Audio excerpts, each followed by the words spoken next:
there's this super weird consistency the last couple volumes of RWBY where whenever it's depicted, some character, they're the wrong ones, and they get what they deserve, or oh, these are the bad guys, whatever. They do something to make them, you're supposed to feel, oh, those are the guys I don't like them. It's weird. There's a lot of times in the last couple volumes that I have felt the opposite, and a lot of the characters that are kind of depicted like they're, oh, this is the good person trying to do good things. I just don't agree with it at any point. So we'll talk about the episode itself, in order. I'll just go with the pictures, as to keep a level of, flowing of the consistency of the story. Well, not consistency, just the flow of storytelling for this episode. Volume 7, episode 6. So, it starts out, the polls are going on. They're going through the whole process, getting ready to vote for this election on this council seat. And it's between Jacques Schnee and Robyn Hill. And the thing about that, okay, I'll get to actually that in a second, because like I said, I want to go somewhat in order, because it shows like the characters, they're sparring, they're just in like some training stuff, and you get to see. Well, for one, I won't lie, a blushing Weiss is always a delight for me. I really like Weiss. Her character, she's been a bit back and forth the last couple volumes. One of the things that I think the most consistent thing that Rooster Teeth has done with Weiss over the last couple volumes is make her absurdly clumsy in fights, just like jump into walls and stuff, always get knocked over.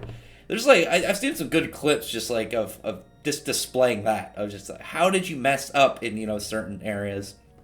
But other than that, that whole aspect, I really liked seeing John using his semblance. It was really nice to show actual progress for him, instead of like, oh, well, these characters are freelance jumping out of a jet, and they're going to land, and he's just got like this little hang glider that he seems to still struggle to land in, and he's been like pretty much just doing training the last couple volumes, and dude should be fully capable just landing normally at this point. I don't know. And Ruby showing off a little bit of a new grasp on her power, on her semblance, and the whole like turning into rose petals thing.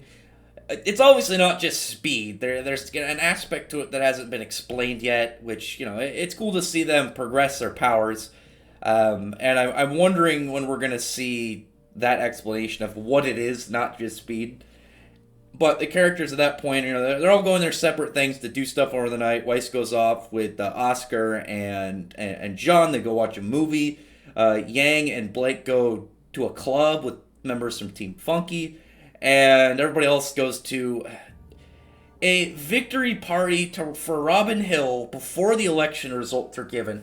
So this character, I get she's supposed to be, she's Robin Hood, but a chick. Instead of the married men, it's married women or something. I don't care about her character at all. But she's like, for some reason, like, it's this politician, right? She's supposed to be this politician sort of like character. She's running for this council seat. But when we know that while running for this, she's not just like, oh, she's just starting to do all this stuff for these people. The only thing we've really seen about her, and it's not like, oh, she just goes against all these corruption and, backhanded deals with corporations. Stuff you look at as like shady, and she's like trying to fight it. Pretty much just make her some form of, essentially like a reporter kind of character. Like if you put Lois Lane, she's always looking for the truth, trying to expose wrong things. It's all about, exposing them and actually giving the secrets that the citizens don't have that, would obviously change their perspectives on things if they had them. But she's a criminal.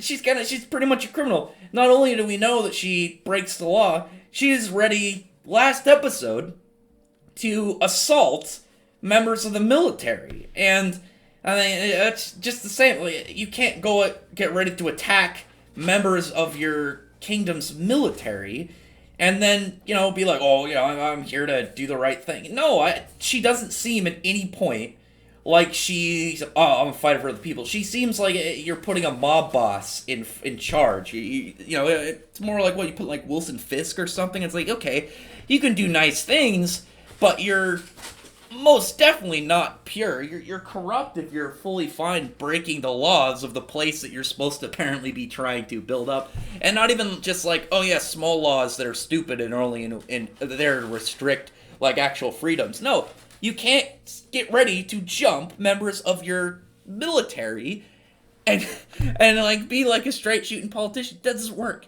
Does not work. And there's even like hints that they're still not, even if she gets elected, they're still not gonna follow the law.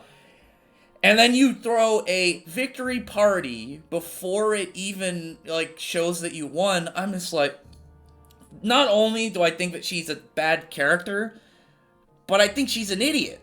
I think she's just absolutely stupid. And this was a great display of that. And even more so after that. Even more so later on the episode. But, you know, you get the characters show up. You know, they're getting ready to have some fun. Penny's there. You know, I always enjoy Penny. There's some questions that I had. Like, so if you have this chick, you know, she does not trust them at all. She doesn't trust Ironwood's people, but they're working security there. Are they? Do you think it's either, oh yeah, they're just trying to do something good, or it's a trap? If it was a trap, that would be so obvious. That would be such an obvious, like, oh, your guys are here and you sent them for, you know, something, and then for security, and then lights break out and they attack everybody. Like, isn't that too obvious? That's like some straight cartoon character level, like, planning. Like, the only time I feel like that'd be able to kind of, like, work and pass is, like, if you're in a world of, like, The Simpsons or Family Guy or South Park, where all the adults are just really stupid, and, you know, logic evades them because they don't have to be intelligent. It's dumb for the sake of being dumb. But there's some tension between Nora and Ren, which I did like. I like that you could tell from, you know, a couple, like, the episode before last episode, you know, Nora's trying to, you know, she's trying to flirt a bit with Ren, wasn't working. You could see the frustration on her. And here she just kind of went, F it, you know, she just said, fuck this, and just went straight on for it. Like, yeah, there we go. Yeah, actually went and kissed him. Because Ren is not an expressive character. He's very calm. He's very, like, collected in himself.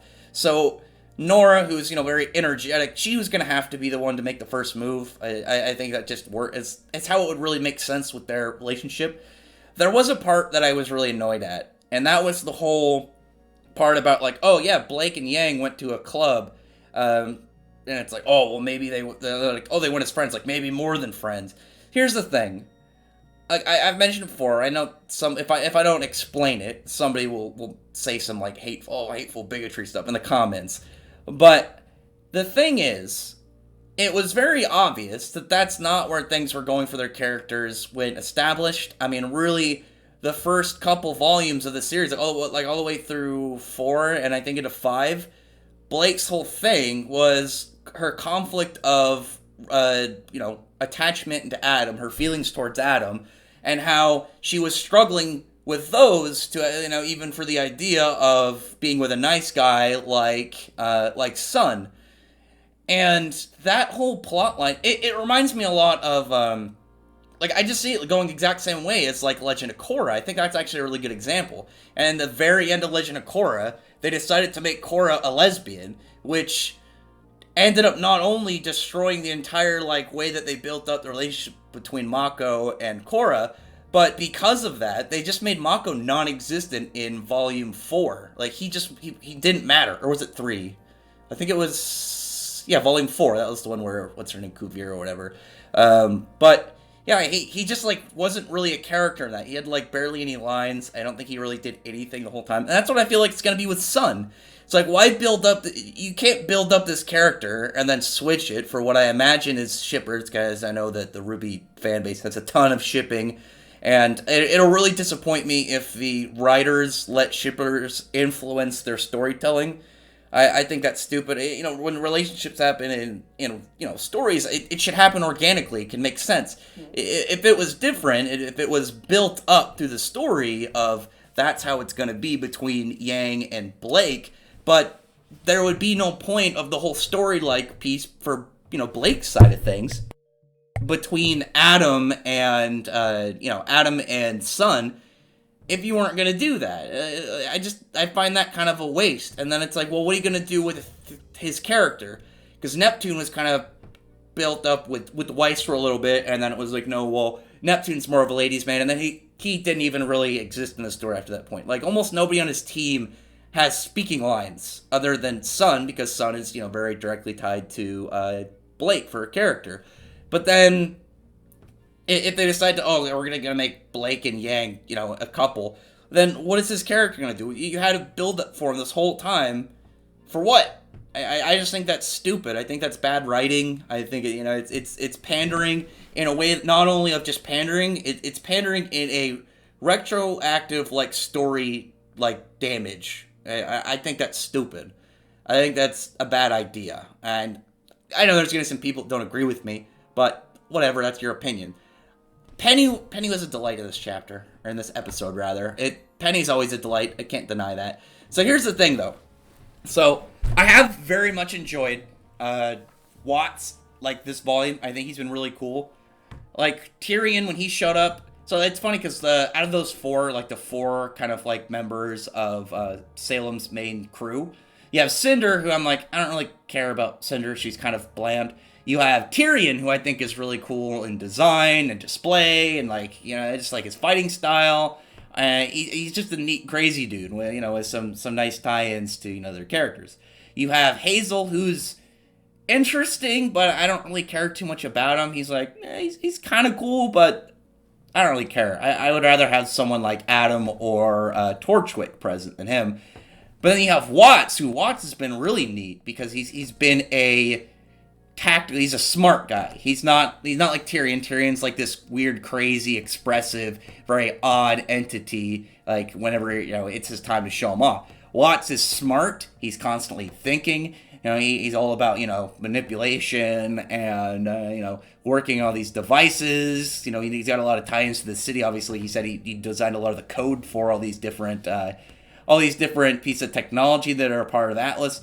I like that aspect about his character, and he's got cool designs. He's got a sick mustache. But one thing I want to say, I said, it was one. I think Robyn Hill. I don't like her character. I think she's kind of dumb. The thing with Penny. So Penny is a robot. Penny is not a person. Well, she's not a human. She's a person. I love Penny too much to just refer to essentially as an object, like some soda can. She's a person. So the whole thing with Tyrion, how hard would it have been for Penny to show some recording or for them to explain what had happened? I mean, even after that point, it's well, you can show the wound marks on the characters. Tyrion's blades are very different from Penny's. Penny is literally glowing, the lights on her, so you would be able to tell if she was the one who attacked you, because she'd be right there. You'd be able to see this glowing figure. She actually puts off enough light that you'd be able to easily make out her being, not just her eyes, but literally a floating ring of weapons around her. It would not be hard to say whether or not it was Penny. But you have multiple people there who know who Tyrion is and would be able to say pretty much, it's this crazy Faunus guy, this scorpion dude, who's, he's a psychotic criminal. It's the lack of a straight, explanation in this that I find very weird. Because if it was nobody saw Tyrion. None of the characters. It was only from the viewer's aspect we knew it was Tyrion. And that was how it was presented. Yeah, it'd be hard, because then it's how does Penny tighten up? Is she gonna? She doesn't describe him, maybe because it was in the moment she was panicking. But you have all these characters that should have been able to. Hey, it was not said character, even though it should have been obvious. It was, a psychotic dude who was laughing the whole time and giggling. It's a very strange thing right now for that to be why, the conflict of it. I figured it would be more of, there's riots because Robyn Hill loses to Jacques. But, like I said, so the thing that's really weird is that it's supposed to be depicted Robyn Hill as Robin Hood, as some really for the people character. But she's a criminal. She was getting ready to attack people in the military for doing their job in a business she had absolutely no reason to know anything about, and she was going to try and strong-arm them into getting intelligence and operations out of their military, which is absurdly illegal, and Jacques, though he's a D-bag, Jacques is definitely a D-bag. I don't like his character at all, but I can 100% see, where even though he's working with Watts, and you can kind of like, oh well, maybe he was, maybe he affected the votes or whatever. He rigged it so she would lose and he would win. It doesn't matter, because like in this whole thing, if you try and speculate that, you gotta look at, like, he wants to get the dust embargo brought off so he can get his business back going, but his business affects, like, the entire, like, system of Atlas. He's their biggest company, and obviously the big dust corporation, he can't have the shops open to, if he's not making enough money. So, people, then he's got to close stores and whatnot, and people are going to lose their jobs. What is Robyn Hill going to do? I know it's like, well, the business guy, he's, again, a jerk. He's probably, he's somewhat corrupt. But in this scenario, he wanted just to get back at running his company the way it's supposed to be going, get these embargoes out. Well, Robyn Hill was actually a criminal, constantly breaking the law, with seemingly no idea how to talk to people, but also, what did she bring to the table as this apparent politician? The only thing that we know about her character is she's a criminal. She's like a radical criminal. I don't know, that's so weird to think about. Like, RWBY has done like this weird thing in this last couple volumes where constantly characters are like kind of built up on this spot, like something like this, like you're supposed to be like, oh man, Robyn Hill got cheated, she should be on the seat. We don't know that, but Jacques, who's the jerk guy, seems to be the one that actually should be on there, versus Robyn, who seems to just be a bad guy. It's like with Torchwood, Ironwood is like, was depicted, he's kind of like a jerk, but it's actually like RWBY and crew that's actually like being the jerks in all these scenarios. I don't know, and especially like they were fully ready to like possibly like deeply injure all these guys, approach them with weapons for a fight, like out in the middle of this like icy tundra, and yet they're like, oh no, bad stuff happened to her. No, you don't know what you do. I feel like if you're a borderline outlaw was willing to assault members of your government's military, and who knows what else, you probably have a lot of enemies.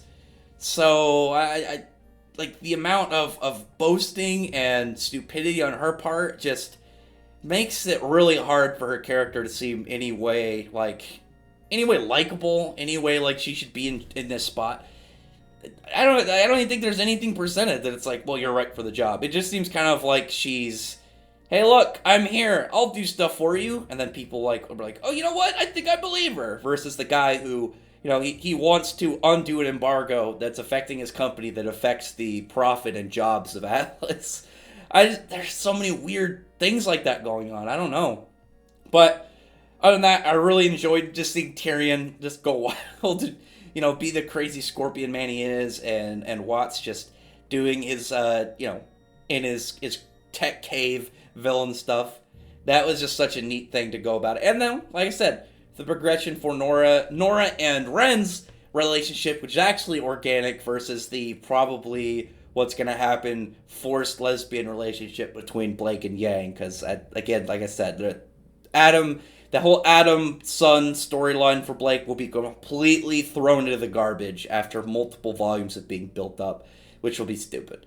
But anyway, comment below, tell me your thoughts are about this episode and some stuff going on, whether you agree or disagree with me on what I had to say.